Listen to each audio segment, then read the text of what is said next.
नमस्कार विद्यार्थी मित्रांनो. आजच्या या व्हिडिओमध्ये आपण ग्रामर सेक्शनमधील चेंज द व्हॉइस हा पार्ट पाहणार आहोत. चेंज द व्हॉइस ग्रामरमधला एकदम सोपा असा पार्ट आहे की ज्याच्यामध्ये काही सिंपल अशा काही टेक्निक आहेत. त्या टेक्निक जर तुम्ही लक्षात ठेवल्या तर चेंज द व्हॉइस हा पार्ट तुम्हाला कधीही अवघड जाणार नाही. तर विद्यार्थी मित्रांनो, आपण पाहूया change the voice. As you know very well, there are two voices in English. One is active voice and other is passive voice. Okay. Now let us see at first the active voice. You are watching on the screen. त्या स्क्रीनवरती तुम्हाला पाहता येते active voice. आपण सुरुवातीला पाहतोय active voice. तर active voice कसं ओळखायचं? सगळ्यात महत्त्वाचं म्हणजे चेंज द व्हॉइसमध्ये मगाशी मी तुम्हाला सांगितलं त्यानुसार ही दोन पार्ट आहे. एक आहे ॲक्टिव्ह आणि एक आहे दुसरं पॅसिव्ह व्हॉइस. ॲक्टिव्ह व्हॉइस ओळखायचं कसा? सगळ्यात महत्त्वाचं तो एक पार्ट आपण पाहूया. How to identify the active voice. Just think about the sentence. या वाक्याचा विचार करा. त्या वाक्यामध्ये काय दिसते तुम्हाला? John sings a song. John sings a song. It is a very simple sentence. एकदम साधं आणि सोपं वाक्य आहे. Now just tell me what is John in a sentence. मला सांगा या वाक्यामध्ये जॉन हे काय आहे? Just think about this John. John हे काय? Yes, you are right. John is the subject. John हा काय? हा सब्जेक्ट आहे. John is the subject. वाक्याच्या सुरुवातीला असतं ते सब्जेक्ट. तर सब्जेक्टमध्ये काय काय येऊ शकतं? सब्जेक्टमध्ये तुम्हाला माहिती आहे की सब्जेक्टमध्ये प्रोनाउन्स येतील की जसं I, we, you, he, she, it, they असे काही प्रोनाउन्स येतील सब्जेक्टमध्ये. ते आपल्याला वाक्याच्या सुरुवातीलाच दिसतील की जसं या वाक्यामध्ये जॉन हा काय आहे? सब्जेक्ट आहे. त्याच्यानंतर काय येतं? त्याच्यानंतर येतं ते वर्ब. मग सिंग्स हे काय? सिंग्स हे आहे वर्ब. सिंग्स आहे वर्ब. सब्जेक्ट नंतर येतं ते वर्ब. त्याच्यानंतर आपल्याला काय शोधायचं आहे? अ सॉन्ग हे काय? ते त्या वाक्यामध्ये काय आहे ते आपल्याला शोधायचं. विद्यार्थी मित्रांनो, एक टेक्निक लक्षात ठेवा की चेंज द व्हॉइसमध्ये जेव्हा आपल्याला वाक्य दिलं जातं चेंज द व्हॉइस करण्यासाठी, तेव्हा त्या वाक्याचं स्ट्रक्चर हे subject plus verb plus object या प्रकारामध्ये असतं. वाक्याचं स्ट्रक्चर हे subject plus verb plus object या कन्स्ट्रक्शनमध्ये असतं. आता आपल्या या वाक्यामध्ये जॉन हा आहे सब्जेक्ट, सिंग्स हे आहे वर्ब. आता या सिंग्सला आपण काय करूया? व्हॉटने प्रश्न विचारूया. सिंग्सला काय करायचं आहे? प्रश्न कशाने विचारायचा आहे? व्हॉट. सिंग्सला काय करायचं? व्हॉटने प्रश्न विचारा. Ask question to this sings by what or whom. कशा कशाने प्रश्न विचारायचा आहे बघा, मी स्क्रीनवरती लिहितोय. Ask questions to this verb by what or whom. आता एक सोपा प्रश्न तयार होईल. प्रश्न मी विचारतो याला सिंग्स. सिंग्स हे काय? वर्ब. वर्बला काय करायचं आहे आपल्याला? व्हॉटने प्रश्न विचारायचा आहे. मग प्रश्न आपला कसा तयार होईल? What does John sing. प्रश्न काय तयार होते बघा आपला. प्रश्न काय तयार होते आपला की what does John sing. What does John sing. What does John sing. John काय म्हणतो? तर उत्तर काय येतं आपल्याला? A song. उत्तर काय आलं? A song. Whenever we ask question to the verb, this verb by what or whom, we get the answer and that answer is called as the object. याला काय म्हणायचं? ऑब्जेक्ट. म्हणजे व्हॉटने प्रश्न विचारल्यानंतर कशाला? क्रियापदाला. जेव्हा आपण व्हॉटने प्रश्न विचारतो आणि जे उत्तर मिळतं त्याला म्हणायचं ऑब्जेक्ट. लक्षात आलं का तुम्हाला? आपण ऑब्जेक्ट कसं शोधून काढलं ते? सिंग्स हे क्रियापद आहे. या सिंग्स या क्रियापदाला आपण काय केलं? व्हॉटने प्रश्न विचारला. व्हॉटने प्रश्न विचारल्यानंतर उत्तर आलं त्याला म्हणायचं ऑब्जेक्ट. हा पॅटर्न कळला. आता बघा, पहिल्यांदा काय आहे वाक्यामध्ये? सब्जेक्ट. नंतर काय होतं वाक्यामध्ये? वर्ब. त्याच्यानंतर आपण काय केलं? त्या क्रियापदाला व्हॉटने प्रश्न विचारला आणि जे उत्तर आलं त्याला म्हणायचं ऑब्जेक्ट. नाव if the structure of the sentence is subject plus verb plus object, then that sentence is called active voice. बघा काय मी तुम्हाला सांगितलं, कळलं का? Whenever the structure of the sentence is subject plus verb plus object, then that structure of the sentence is called as the active voice. Active voice कशाला म्हणायचं ते कळलं का तुम्हाला? जर वाक्याची रचना ही subject plus verb plus object या स्ट्रक्चरमध्ये असेल तर तो झाला ॲक्टिव्ह व्हॉइस. मला वाटते सर्वांना ॲक्टिव्ह व्हॉइस म्हणजे काय ते कळालेलं आहे. आता आपण पुढे जाऊया. आता काय पाहायचं आपल्याला? Passive voice. Now passive voice. आता पॅसिव्ह व्हॉइसमध्ये दुसरं एक वाक्य दिलेलं आहे तुम्हाला. Mango is eaten by Ram. हे एक वाक्य दिलेलं आहे तुम्हाला. आता आपल्याला माहीत नाही आहे हे ॲक्टिव्ह आहे का पॅसिव्ह आहे, पण आपल्याला स्क्रीनवरती दिसतंय की हे वाक्य पॅसिव्ह व्हॉइसचं आहे. तरीसुद्धा असं आपण इमॅजिन करूया की हे वाक्य ॲक्टिव्हचं आहे का पॅसिव्हचं आहे. मला काहीच माहीत नाही, आपल्याला शोधून काढायचं. मग ते कसं शोधायचं? आता नेहमीच्या पद्धतीने जाऊया की पहिल्यांदा काय असतं वाक्यामध्ये? सब्जेक्ट असतो. वाक्यामध्ये असतो तो सब्जेक्ट. मग आपण असं इमॅजिन करून चालूया की हा आहे सब्जेक्ट. असं इमॅजिन करूया की हा आहे सब्जेक्ट. त्याच्यानंतर वाक्यामध्ये असतं क्रियापद. इज हे सहाय्यकारी क्रियापद आहे. ह्याच्यातलं मूळ क्रियापद इटन. मूळ क्रियापद ह्याच्यातलं काय? इटन हे क्रियापद आहे. आता आपल्याला काय करायचं? नेहमीच्या पद्धतीने या क्रियापदाला, ह्या इटनला व्हॉटने प्रश्न विचारायचा. ह्याला व्हॉटने प्रश्न विचारायचा. मग आपण प्रश्न आपला काय तयार होईल? व्हॉट डज, व्हॉट किंवा हुमने प्रश्न विचारायचा आपल्याला. व्हॉट किंवा हुमने.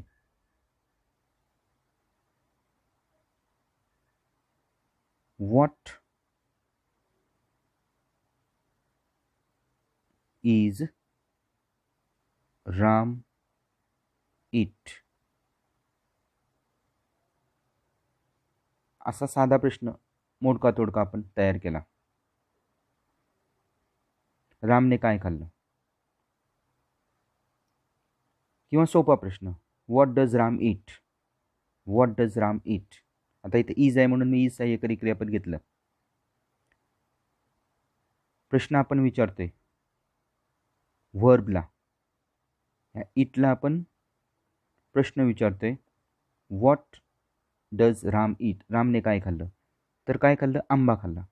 उत्तर आलं आंबा. आता मी मगाशी तुम्हाला सांगितलं, जेव्हा आपण क्रियापदाला व्हॉटने प्रश्न विचारतो तेव्हा जे उत्तर येतं त्याला आपण काय म्हणतो? ऑब्जेक्ट. मग व्हॉटने प्रश्न विचारला आपण क्रियापदाला आणि जे उत्तर आलं त्याला म्हणायचं ऑब्जेक्ट. आता ऑब्जेक्ट कुठं आलं? सुरुवातीला आलं. बघा, नीट विचार करा, मी काय सांगतोय ते नीट ऐका. क्रियापदाला व्हॉटने प्रश्न विचारल्यावर जे उत्तर येतं त्याला म्हणतो ऑब्जेक्ट. ऑब्जेक्ट कुठं आलं? सुरुवातीला आलं. मँगो हे त्या वाक्यातच झाले ऑब्जेक्ट. वाक्याचं स्ट्रक्चर काय झालं बघा. ऑब्जेक्ट प्लस हे इटन V3 प्लस बाय आणि हा सब्जेक्ट. ऑब्जेक्ट V3 बाय आणि सब्जेक्ट, आणि याच्यामध्ये इज एक राहिलेलं आहे. इज हे काय? ऑक्झिलरी वर्ब आहे. मग याच्यामध्ये प्लस इथं काय येणार आहे? Auxiliary verb. Object plus auxiliary verb plus V3 plus by plus S2. Structure काय झालं बघा. Object plus auxiliary verb plus V3 plus by plus सब्जेक्टची द्वितीया. इथं सब्जेक्ट आहे म्हणून सब्जेक्ट असेल किंवा S2 असेल. जर असं वाक्याचं स्ट्रक्चर असेल तर ते वाक्य काय झालं? पॅसिव्ह व्हॉइसचं झालं. कसं ओळखलं बघा. जर वाक्याचं structure object plus auxiliary verb plus V3 plus by plus S2 असं असेल तर ते वाक्य झालं पॅसिव्ह व्हॉइस. पॅसिव्ह व्हॉइसच्या वाक्याची रचना या पद्धतीने असते. विद्यार्थी मित्रांनो, आता तुम्हाला ॲक्टिव्ह व्हॉइस आणि पॅसिव्ह व्हॉइस म्हणजे काय ते कळालेलं आहे. ॲक्टिव्ह व्हॉइसमध्ये वाक्य असतं subject plus verb plus object. Active व्हॉइसमध्ये वाक्याची रचना असते subject plus verb plus object. आणि पॅसिव्ह व्हॉइसमध्ये वाक्याची रचना कशी असते? ॲक्टिव्ह व्हॉइसचं वाक्य आहे subject plus verb plus object. आता पॅसिव्ह व्हॉइसच्या वाक्यामध्ये कन्स्ट्रक्शन असतं object plus auxiliary verb V3 by. हे कन्स्ट्रक्शन पॅसिव्ह व्हॉइसमध्ये असतं. याच्यावरून आपल्याला दोन्ही सेक्शन कळालेले की ॲक्टिव्ह व्हॉइसमध्ये वाक्य आहे सब्जेक्ट वर्ब ऑब्जेक्ट आणि पॅसिव्ह व्हॉइसमध्ये object auxiliary verb V3 by आणि S2. हा ॲक्टिव्ह व्हॉइस आणि पॅसिव्ह व्हॉइसमधला फरक तुम्हाला कळाला आहे. ॲक्टिव्ह व्हॉइसचं वाक्य जॉन सिंग्स ए सॉन्ग आणि पॅसिव्ह व्हॉइसचं वाक्य mango is eaten by Ram.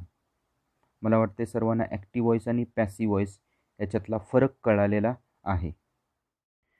विद्यार्थी मित्रांनो, आपण ॲक्टिव्ह व्हॉइस आणि पॅसिव्ह व्हॉइस म्हणजे काय ते पाहिलं. ॲक्टिव्ह व्हॉइसची व्याख्या पाहिली आणि पॅसिव्ह व्हॉइसची व्याख्या पाहिली. ॲक्टिव्ह व्हॉइसचं वाक्य कसं ओळखायचं ते बघितलं. आता आपण प्रत्यक्षात ॲक्टिव्ह व्हॉइसचं वाक्य की ज्याचं रूपांतर आपल्याला पॅसिव्ह व्हॉइसमध्ये करायचं आहे ते कसं करायचं ते पाहूया. हे पहा, स्क्रीनवरती तुम्हाला दिसतंय वाक्य आहे ही प्लेज क्रिकेट. एकदम सोपं वाक्य घेतलेलं आहे. कदाचित तुम्हाला वाटेल की एवढं सोपं वाक्य का घेतलं, आम्ही तर मोठे विद्यार्थी 10वीचे आणि एवढं सोपं वाक्य का घेतलं. नेहमी लक्षात ठेवा, अभ्यास करण्याची पद्धत ही नेहमी सोप्याकडून अवघडाकडे असते. Technique must be from simple to complex. Simple construction कळालं की मग अवघडाकडे आपण वळूया. ओके, आता या वाक्याचा विचार करा. He plays cricket. आता याच्यामध्ये तिथं मी स्क्रीनवरती तुम्हाला दाखवलेलं आहे ही काय आहे सब्जेक्ट, प्लेज हे काय आहे वर्ब. ही काय आहे सब्जेक्ट, प्लेज हे काय verb.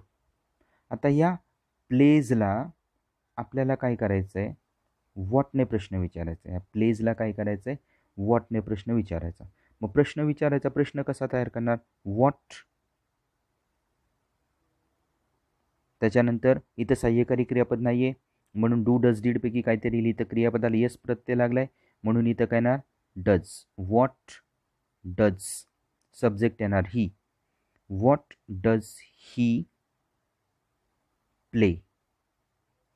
What does he play question mark. What does he play, तो काय खेळतो. उत्तर काय आलं क्रिकेट. उत्तर काय आलं cricket. What does he play cricket. वाक्याचं स्ट्रक्चर काय झालं सब्जेक्ट वर्ब आणि ऑब्जेक्ट. म्हणजे हे वाक्य कसं आहे ॲक्टिव्ह व्हॉइस आहे. नेहमी लक्षात ठेवा, अगदी सुरुवातीला आपण वाक्याचं स्ट्रक्चर शोधून काढायचं. If the structure of the sentence is subject plus verb plus object then that sentence is of active voice. ते वाक्य ॲक्टिव्ह व्हॉइसचं झालं. And then change that active voice into passive voice. आणि मग त्याचं रूपांतर आपल्याला काय करायचं आहे पॅसिव्ह व्हॉइसमध्ये करायचं आहे. हा एक पार्ट झाला. आता त्याच्यानंतरचा दुसरा पार्ट बघूया. सब्जेक्ट वर्ब आणि ऑब्जेक्ट कळालं, ॲक्टिव्ह व्हॉइस आहे ते कळालं. आता now find out the tense of the given sentence. What is the tense of the given sentence. या वाक्याचा काळ कोणता आहे. आता वाक्याचा काळ कशावरून आपण ओळखतो, सब्जेक्ट आणि वर्बवरून. वाक्यामध्ये वर्ब कोणता आहे प्लेज. क्रियापदाला एस प्रत्यय लागले. Subject plus verb plus object म्हणजे हा काळ कोणता झाला सिम्पल प्रेझेंट टेन्स. काळ कोणता झाला सिम्पल प्रेझेंट. तुम्हाला माहिती आहे present past and future 3 type आहे, त्याच्यातला हा प्रेझेंट टेन्स झाला. प्रेझेंट टेन्स कशावरून झाला हे कळतंय का, कारण वाक्यामध्ये क्रियापद कोणतं आहे प्लेज, याला एस प्रत्यय लागला आहे म्हणून हा झाला प्रेझेंट टेन्स. याला जर ईडी प्रत्यय असता तर तो झाला असता पास्ट टेन्स. हा सिम्पल प्रेझेंट आहे. आता जर दिलेलं वाक्य सिम्पल प्रेझेंट टेन्समधलं असेल तर त्या वाक्याचं पॅसिव्ह वॉइस करताना आपल्याला काय करायचं आहे, दिलेलं सूत्र वापरायचं. हे दिलेलं सूत्र आहे, ते सूत्र वापरायचं आणि त्या सूत्राचा वापर करून आपण काय करायचं, त्या ॲक्टिव्ह वॉइसचं पॅसिव्ह वॉइसमध्ये रूपांतर करायचं. या सूत्राचा वापर करायचा आहे. मग सूत्र काय, object plus am is are plus V3 plus by plus S2. म्हणजे अगदी सुरुवातीला काय वापरायचं, आपण ऑब्जेक्ट वापरायचं. त्याच्यानंतर एम इज आर यापैकी एक वापरायचं. आता हे कशावरून ठरवायचं, ऑब्जेक्टवरून ठरवायचं. ऑब्जेक्ट बघायचं, मग त्याच्यामध्ये ऑब्जेक्टच्या जोडीला एम येईल, इज येईल का आर येईल हे तुमचं तुम्ही ठरवायचं आणि त्यानुसार त्या तीनपैकी एक सहाय्यकारी क्रियापद वापरायचं. हे काय, ऑक्झिलरी वर्ब आहेत. ही काय, ऑक्झिलरी वर्ब आहेत. या ऑक्झिलरी वर्बपैकी एक योग्य ते वापरायचं आणि त्यानुसार वाक्याचा अर्थानुसार त्या ऑब्जेक्टच्या ह्याच्यानुसार तुम्ही बरोबर एक ऑक्झिलरी वर्ब वापरायचं. त्याच्यानंतर V3 क्रियापदाचं तिसरं रूप, हे प्लेज आहे, ह्याचं तिसरं रूप वापरा. इथं ऑब्जेक्ट आहे, ऑब्जेक्ट वापरायचं. सुरुवातीला येईल ऑब्जेक्ट प्लस येईल ऑक्झिलरी वर्ब, त्याच्यानंतर वर्ब 3, नंतर बाय आणि क्रियापदाचं दुसरं रूप सब्जेक्ट आहे ही, त्याचं दुसरं रूप काय असेल ते वापरायचं. हे टेक्निक कळालं की हे सूत्र वापरायचं आहे. हे काय दिलेलं आहे, आपल्याला स्ट्रक्चर दिलेलं आहे, सूत्र दिलेलं आहे. या दिलेल्या सूत्राच्या मदतीने आपण ॲक्टिव्ह व्हॉइसचं वाक्य पॅसिव्ह व्हॉइसमध्ये करायचं आहे. आता प्रत्यक्षात आपण पाहूया. आता इथे बघा, आपल्याला वाक्य आहे ही प्लेज क्रिकेट. आपल्याला सूत्र काय दिलेलं आहे, ही प्लेज क्रिकेट. वाक्य आपल्याला दिलेलं आहे. कन्स्ट्रक्शन काय करायचं, आपल्याला पॅसिव्ह व्हॉइसचं करायचं आहे. आपल्याला सूत्र माहिती आहे, ऑब्जेक्ट प्लस एमिजार V3 बाय आणि S2. आता त्याचा वापर करून आपण काय करतोय, त्याचं पॅसिव्ह व्हॉइस करतोय. मग पॅसिव्ह व्हॉइस करताना काय होणार आहे, पहिल्यांदा काय वापरायचं आहे, ऑब्जेक्ट. मग ह्या दिलेल्या वाक्यातला ऑब्जेक्ट कोणतं आहे, क्रिकेट. मग क्रिकेट लिहिलं सुरुवातीला. त्याच्यानंतर एम इज आर पैकी एक काहीतरी येईल, एम इज आर पैकी का एक येणार. मग क्रिकेट एम येणार आहे का, नाही येणार, क्रिकेट एम येणार नाही. क्रिकेट इज येईल का, येईल. क्रिकेट आर येईल का, क्रिकेट आर येणार नाही कारण एक वचने, म्हणून काय आलं, क्रिकेट इज. आता हा प्ले हे काय वर्ब आहे, ह्या प्लेचं तिसरं रूप काय होणार, प्ले, प्लेड आणि प्लेड. प्लेचं तिसरं रूप झालं played. Cricket is played by आणि ही हा काय, ह्याच्यातला सब्जेक्ट आहे, ह्याची प्रथम आहे ही, त्याची काय होईल द्वितीया. क्रिकेट इज प्लेड बाय मी.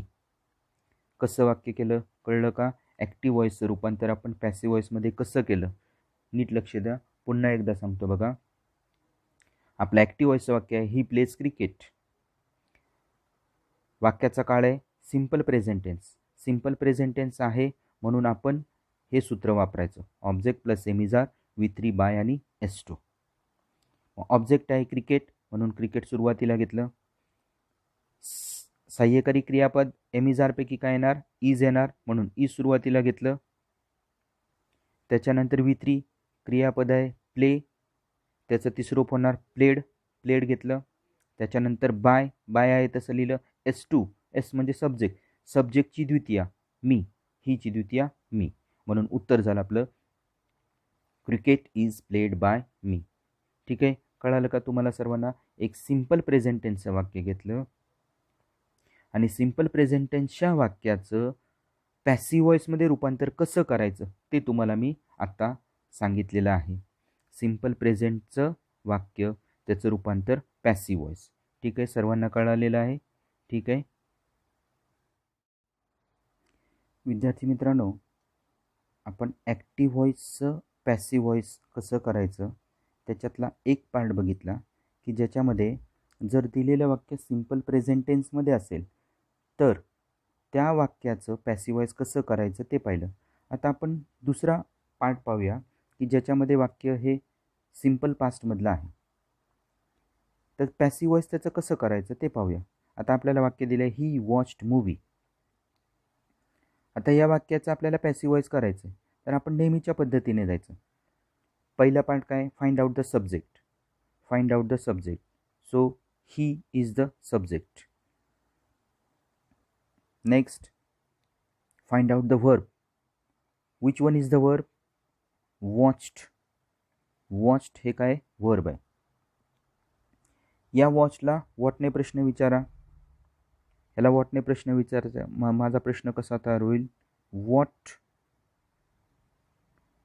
सहाय्यकारी क्रियापद कोणतंच नाही आहे म्हणून डू डज डीड पैकी काय येणार? ईडी आहे म्हणून काय येणार? Did. What did he watch? What did he watch? त्याने काय पाहिले? तर मूवी. मूवी हे काय झालं? Object. What did he watch?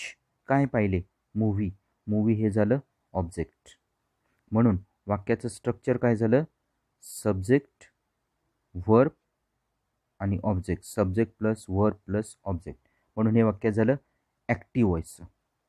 आता याचा आपल्याला पॅसिव्ह व्हॉइस करायचं आहे. आपण सब्जेक्ट, वर्ब आणि ऑब्जेक्ट शोधून काढलं. आता दिलेल्या वाक्यामध्ये असणाऱ्या क्रियापदावरून त्या वाक्याचा काळ ओळखा. वाक्यामध्ये क्रियापद कोणतं आहे? वॉच्ड. क्रियापदाला कोणता प्रत्यय लागला आहे? ईडी प्रत्यय लागला आहे, म्हणजे तो भूतकाळ आहे. म्हणून दिलेलं वाक्य भूतकाळातलं आहे हे कळालं. पण साधा भूतकाळ आहे का अपूर्ण आहे ते कसं कळणार? अपूर्ण भूतकाळ असता तर आय एन जी असता. आय एन जी आहे का? नाही. साधा भूतकाळ आहे का? Subject plus verb two. हे वर्ब टू आहे. वॉच्ड हे वर्ब टू आहे. हे वॉच्ड हे वर्ब टूच आहे. कशावरून? वर्ब थ्री का नाही आहे? कारण हे जर वर्ब थ्री असतं तर इथं काय आलं असतं? हॅड आलं असतं. इथं हॅड नाही म्हणून हे काय आहे? वर्ब टू आहे. म्हणून कन्स्ट्रक्शन झालं subject plus verb two plus object. वाक्याचं कन्स्ट्रक्शन झालं सब्जेक्ट, हे आहे वर्ब टू आणि हे आहे ऑब्जेक्ट. आता याचं आपल्याला काय करायचं आहे? पॅसिव्ह व्हॉइस करायचं आहे. पॅसिव्ह व्हॉइस करताना सूत्र काय वापरायचं? इथं दिलेले तुम्हाला स्क्रीनवरती दिसते. Object plus was were plus V3 plus by plus S2. Object कोणतं आहे? मूवी. म्हणून आता काय करायचं आपल्याला? ऑब्जेक्ट घेतलं. सुरुवातीला काय लिहिलं? ऑब्जेक्ट मूवी आहे तसं. हे ऑब्जेक्ट आपण इथं घेतलं. हा आहे सब्जेक्ट, हे आहे वर्ब, हे आहे ऑब्जेक्ट. ऑब्जेक्ट घेतलं मूवी. आता वॉज येईल का वेअर येईल? एकवचन आहे म्हणून काय येणार? वॉज. वेअर येणार नाही. Movie was. V3 वॉचचं V3 काय येणार? वॉच्ड. याला ईडी प्रत्यय आहे. नेहमी लक्षात ठेवा, जर क्रियापदाला ईडी प्रत्यय असेल तर त्याचं दुसरं म्हणजे V2 आणि V3 हे नेहमी सारखंच असतं. जर क्रियापदाचं दुसरं रूप V2 असेल तर त्याचं V3 तेच असेल. मूवी वॉज वॉच्ड बाय हीची द्वितीय him. Movie was watched by him. हे कळालं का? सिम्पल पास्टमध्ये जर वाक्य असेल तर त्याचं सिम्पल पास्टमधले असणाऱ्या वाक्याचं पॅसिव्ह व्हॉइस कसं करायचं हे कळालं का तुम्हाला सर्वांना?